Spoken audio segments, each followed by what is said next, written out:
بسم اللہ الرحمن الرحیم۔ مطالبہ الفرقان، سورہ البلد، نمبر 90، مکی۔ قرآن مجید کی تفسیر خود قرآن مجید سے، از علامہ غلام احمد پرویز صاحب، اخذ و تلخیص محمد اکبر دیکشت بھاردواج، نظر ثانی ڈاکٹر انعام الحق۔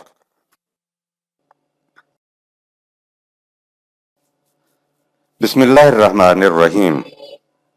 اے اللہ، میری تمام تر کوششوں کا مقصد ربوبیت عامہ کے لیے تیری صفات کو بانداز رحمانیت و رحیمیت معاشرے کے اندر ظہور میں لانا ہے۔ آیت نمبر 1۔ لا اقسم بهذا البلد، جیسا تم سوچ رہے ہو یا کہہ رہے ہو، ایسا ہرگز نہیں ہے کہ نظام خداوندی کامیاب نہ ہو سکے گا۔ میں تمہاری بات کی تردید میں اس شہر مکہ کی حرمت کو شہادت میں پیش کرتا ہوں۔ آیت نمبر 2۔ وأنت حل بهذا البلد، لیکن لوگوں نے شہر کی حرمت کا لحاظ کرنے کے بجائے تجھے اے رسول تکلیف پہنچانا اپنے اوپر حلال قرار دے لیا ہوا ہے۔ لا اقسموں کا مفہوم اور اللہ کے ساتھ نسبت رکھنے کے فوائد۔ لا، سورہ 90 آیت نمبر 1 کے معنی ہے نہیں، لیکن یہاں یہ معنی نہیں ہے کہ میں اس چیز کی قسم نہیں کھاتا۔ عربوں کے ہاں یہ ایک خاص انداز ہے کہ جو بات کہی جا رہی ہے اگر اس کی تردید کرنا مقصود ہے تو پوری بات کو دہرا کر تردید نہیں کرتے بلکہ صرف لا کہہ کر تردید کر دیتے ہیں، کیونکہ خدا تو دلوں میں گزرنے والے خیالات سے بھی واقف ہے۔ اس لیے جو کچھ مخالفین کی طرف سے کہا جا رہا تھا یا سوچا جا رہا تھا اس کی تردید خدا نے لا کہہ کر دی۔ خدا کے نام پہ دنیا میں جہاں جہاں بھی لوگوں نے مذہبی اڈے بنائے ہوئے ہیں تو ان کو خدا کی طرف اپنی نسبت کرنے کی وجہ سے قوت و تعظیم کے بلند مقامات حاصل ہوتے ہیں۔ وہ نہایت خوشحال زندگی بسر کرتے ہیں، نہایت امن میں رہتے ہیں۔ یہ حصول انہیں خدا کی طرف اپنی نسبت کرنے سے حاصل ہوتا ہے۔ اس میں کسی خاص مذہب کی تخصیص نہیں۔ ہندوؤں کے مندر ہوں، عیسائیوں کے گرجے ہوں، یہودیوں کے ہیکل ہوں، سکھوں کے گردوارے ہوں یا ہمارے ہاں اللہ کے گھر مسجدیں ہوں، آپ دیکھیں گے کہ ان مراکز سے اپنی نسبت رکھنے والوں کو معاشرے میں عزت کا مقام حاصل ہوتا ہے۔ کعبہ کی نسبت سے حاصل ہونے والے فوائد کی طرف قرآن نے سورہ قریش میں توجہ دلائی کہ اس کے ساتھ نسبت کی وجہ سے تمہارے تجارتی قافلے سردی ہو یا گرمی پورے سال بغیر کسی خوف و خطر کے رواں دواں رہتے ہیں، جس کی وجہ سے تمہیں نہ صرف امن نصیب ہوا ہے بلکہ تمہاری روٹی کا مسئلہ بھی حل ہو گیا ہے۔ سورہ 106 آیت 1-4۔ قرآن نے کہا کہ ذرا سوچو تو صحیح کہ یہ سارے فوائد تمہیں کعبہ کے ساتھ نسبت رکھنے کے سبب حاصل ہوتے ہیں۔ اس کے برعکس تمہاری یہ حالت ہے کہ تم نے اس حرمت والے شہر میں محمد صلی اللہ علیہ وسلم اور اس کے رفقاء کو تکالیف پہنچانا اپنے اوپر حلال قرار دے لیا ہے۔ ایک طرف تو اے مخالفو تمہاری یہ روش غلط ہے، اور دوسری طرف ذرا سوچو کہ جب محض اللہ کے گھر سے نسبت رکھنے کی وجہ سے تمہیں اتنے فوائد حاصل ہوتے ہیں تو کیا یہ اس بات پہ شہادت نہیں ہے کہ اگر تم اللہ کے قوانین کے مطابق زندگی بسر کرنے لگو تو تم کو کتنے اور مزید فوائد حاصل ہوں گے۔ آیت نمبر 3۔ ووالد وما ولد، اور میں اپنے قانون تولید کو شہادت میں پیش کرتا ہوں جس کی روح سے باپ سے بیٹا بیٹی کی پیدائش ہوتی ہے۔ غور کرو کہ زندگی کس طرح آران نئی حیات میں تبدیل ہو کر نئے پیکروں میں ڈھل کر آگے بڑھتی چلی جاتی ہے۔ باپ بوڑھا ہو جاتا ہے تو پھر نئی زندگی بچے کی شکل میں دنیا کے سامنے آ جاتی ہے۔ اس طرح زندگی کا تسلسل قائم رہتا ہے۔ یہ زندگی کا تسلسل اس بات پر شاہد ہے کہ تمہارا فرسودہ نظام جس میں زندگی کی حرارت باقی نہیں رہی ہے ختم ہو جائے گا اور اس کی جگہ ایک نیا نظام ابھرے گا اور شباب کو پہنچے گا۔ خدا کے ساتھ حقیقی نسبت والا نظام اب قائم ہوگا۔ آیت نمبر 4۔ لقد خلقنا الانسان فی کبد، شہر مکہ اور ہمارا قانون تخلیق اس بات پر شاہد ہیں کہ ہم نے انسان کو ایسا پیدا کیا کہ اپنی خوابیدہ صلاحیتوں کی نمود کرنے کے لیے کچھ مشقت کرنا پڑتی ہے۔ قابدین کا مفہوم اشیاء کائنات کے اندر ان کی رہنمائی ودیت کر دی گئی ہے، جس کی روح سے یہ از خود وہ کچھ بنتی چلی جاتی ہیں جو بننا ان کا مقدر ہے، یعنی یہ ان بلٹ رہنمائی کی بدولت اپنے تکمیلی نقطے تک از خود پہنچتی چلی جاتی ہیں۔ اس کے لیے اسے ذرا مشقت نہیں کرنا پڑتی۔ انسان کا طبعی جسم بھی فطری قوانین کے مطابق از خود نشو و نما پاتا چلا جاتا ہے، لیکن انسان کے اندر ایک اور شے اس کی ذات بھی ہے جو طبعی قوانین کے حدود سے ماورا ہے۔ اس کی نشو و نما کے دوسرے قوانین ہیں۔ چونکہ خدا نے انسان کو اختیار و ارادہ عطا کیا ہوا ہے، اس لیے اس کی ذات کی نشو و نما کے لیے کائناتی انداز نہیں اپنایا گیا تاکہ اس کا اختیار و ارادہ مجروح نہ ہونے پائے۔ ذات کی رہنمائی کے لیے خدا نے وہی بذریعہ انبیاء کا طریقہ اپنایا۔ اس کے اختیار و ارادے کا لحاظ کرتے ہوئے کہہ دیا کہ چاہے تو وہی پر مبنی قوانین کے مطابق زندگی بسر کر لے اور چاہے تو کوئی دوسرا راستہ اختیار کر لے۔ ایسا کرنے میں یہ پوری طرح آزاد ہے، لیکن بتا دیا کہ تیرے اعمال کا نتیجہ ہمارے قوانین کی روح سے مرتب ہوتا ہے۔ نتیجے کے مرتب ہونے میں تیرے اختیار و ارادے کا کوئی دخل نہیں ہے۔ انسانی ذات کی نشو و نما از خود نہیں ہوتی، اس کی نشو و نما کے لیے انسان کو کچھ مشقتیں برداشت کرنا پڑتی ہیں۔ مفاد پرستی پر مبنی جذبات کو مغلوب کر کے وحی کی روشنی میں آگے بڑھنا ہوتا ہے۔ اسی خود اختیار کردہ مشقت کو ظاہر کرنے کے لیے لفظ قابدین استعمال ہوا ہے۔ قابدین کے معنی ہے مشقت اور تکلیف، لہٰذا انسان کو اختیار و ارادہ دے کر اس لیے پیدا کیا گیا تاکہ وہ اپنی محنت و مشقت سے اپنی ذات کی مضمر صلاحیتوں کی نشو و نما بھی کرے اور ان صلاحیتوں کے اندر توازن و تناسب بھی قائم کرے تاکہ ذات کی تمام صلاحیتوں میں صحیح تناسب پیدا ہو جائے۔ ایک دوسرے مقام پر کہا لَقَدْ خَلَقْنَا الْإِنسَانَ فِي أَحْسَنِ تَقْوِيمٍ، سورہ 95 آیت نمبر 4۔ ہم نے انسان کو متوازن صلاحیتیں دے کر پیدا کیا ہے۔ خدا نے تو انسانی ذات میں متوازن صلاحیتیں دے دی ہیں، لیکن اگر وحی کی روشنی سامنے نہ ہو تو ان صلاحیتوں کو انسان خود غیر متوازن کر لیتا ہے، جس سے معاشرے میں فساد برپا ہو جاتا ہے۔ انسانی ذات کی صلاحیتوں کی نشو و نما ان کو متوازن رکھنے کے لیے ہی وہی بذریعہ انبیاء کا سلسلہ شروع ہوا۔ انسانی ذات کی صلاحیتوں کی نشو و نما اور ان کو متوازن رکھنے کے لیے ہی وہی بذریعہ انبیاء کا سلسلہ شروع ہوا اور قیامت تک کے لیے یہ رہنمائی اب قرآن میں محفوظ ہے۔ آیت نمبر 5۔ أَيَحْسَبُ أَن لَّن يَقْدِرَ عَلَيْهِ أَحَدٌ۔ انسان اپنی امکانی صلاحیتوں کو ابھارنے اور متوازن بنانے کے لیے اس لیے مشقت نہیں کرتا کہ وہ اس ذہن باطل میں مبتلا ہے کہ اس کے اعمال کا حساب لینے کی کسی میں قدرت نہیں ہے۔ ایسا انسان اپنے آپ ہی کو اقتدار اعلیٰ کا مالک سمجھے ہوئے ہوتا ہے، اس لیے صلاحیتوں کی نشو و نما کرنے اور متوازن بنانے کے لیے قوانین خداوندی کی ضرورت محسوس ہی نہیں کرتا۔ آیت نمبر 6۔ يَقُولُ أَهْلَكْتُ مَالًا لُبَدًا۔ ایسا شخص نظام خداوندی کی مخالفت میں دولت صرف کرتا رہتا ہے، لیکن نظام کی کامیابی پر وہ کف افسوس ملتا ہوا کہے گا کہ میں نے خواہ اس قدر مال ضائع کر دیا۔ آیت نمبر 7۔ أَيَحْسَبُ أَن لَّمْ يَرَهُ أَحَدٌ۔ کیا انسان یہ سمجھتا ہے کہ اس کے اعمال پر کسی کی نگاہ نہیں ہے؟ قوانین خداوندی کی مخالفت کرنے والا یہ سمجھ رہا ہوتا ہے کہ کوئی اس سے پوچھنے والا نہیں ہے۔ آیت نمبر 8۔ أَلَمْ نَجْعَل لَّهُ عَيْنَيْنِ۔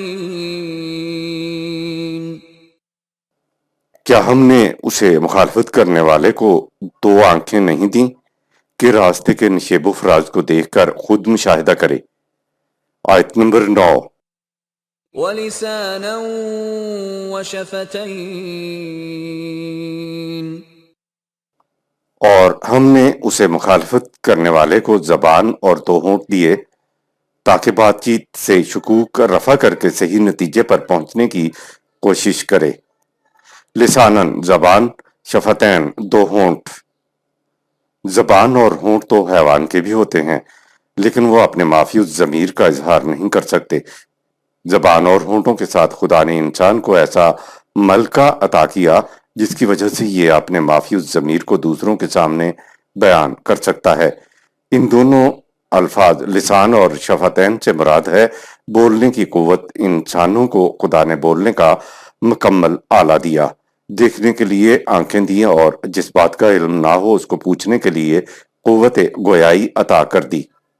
آیت نمبر 10۔ وَهَدَيْنَاهُ النَّجْدَيْنِ،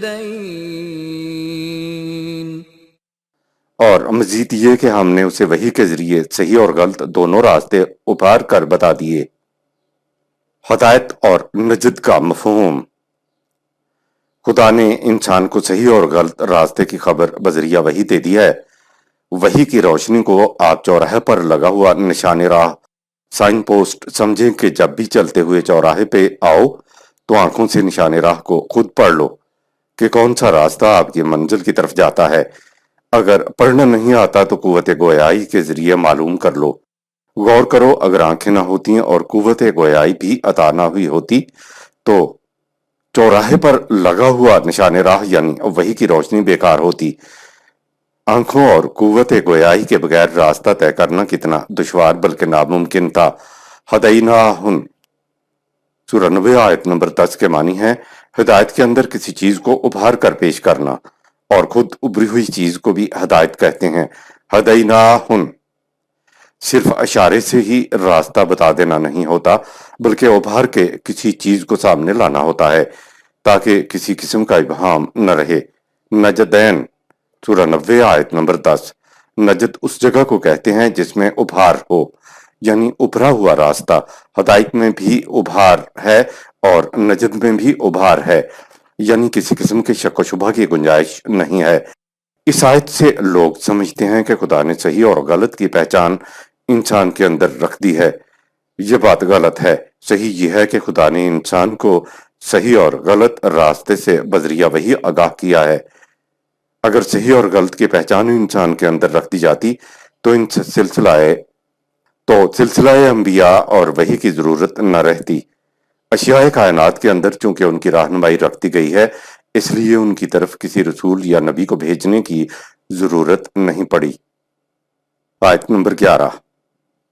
فَلَقْتَحَمَ الْعَقَبَةَ، لیکن اس نے پرمشقت راستے والی پہاڑی گھاٹی عقبہ کو طے نہ کیا۔ عقبہ کا مفہوم۔ العقبہ دشوار گزار پہاڑی پر چڑھنے والے راستے کو کہتے ہیں۔ یہ راستہ اگرچہ دشوار تو ہوتا ہے، قدم قدم چڑھنا ہوتا ہے، سانس پھول جاتی ہے، لیکن اس راستے پر چڑھنے والا ہر قدم انسان کو بلند تر کرتا چلا جاتا ہے۔ اسی کو کہا لَقَدْ خَلَقْنَا الْإِنسَانَ فِي قَبَدٍ سورہ 90 آیت نمبر 4، یعنی قبدن ہی دراصل عقبہ سورہ 90 آیت نمبر 11 ہے۔ انسان کو صلاحیتیں خوابیدہ حالت میں ملی ہیں جبکہ اشیاء کائنات کو صلاحیتیں نشو و نما یافتہ شکل میں ملی ہیں۔ یہی وجہ ہے کہ چیل کے بچے کو اڑنا نہیں سیکھنا پڑتا، بطخ کے بچے کو تیرنا نہیں سیکھنا پڑتا، بیج کو اگنے کے لیے کہیں سے تربیت لینا نہیں پڑتی۔ انسان کو اپنی صلاحیتوں کی نشو و نما کے لیے محنت و مشقت کرنا پڑتی ہے۔ انسان اپنی مفاد پرستیوں کے چکر میں آ کر آسان راستہ اختیار کرتا ہے جس سے اس کی ذات کی صلاحیتوں کی نشو و نما نہیں ہو پاتی۔ یہاں کہا کہ ہم نے دونوں راستے بذریعہ وحی بتا دیے۔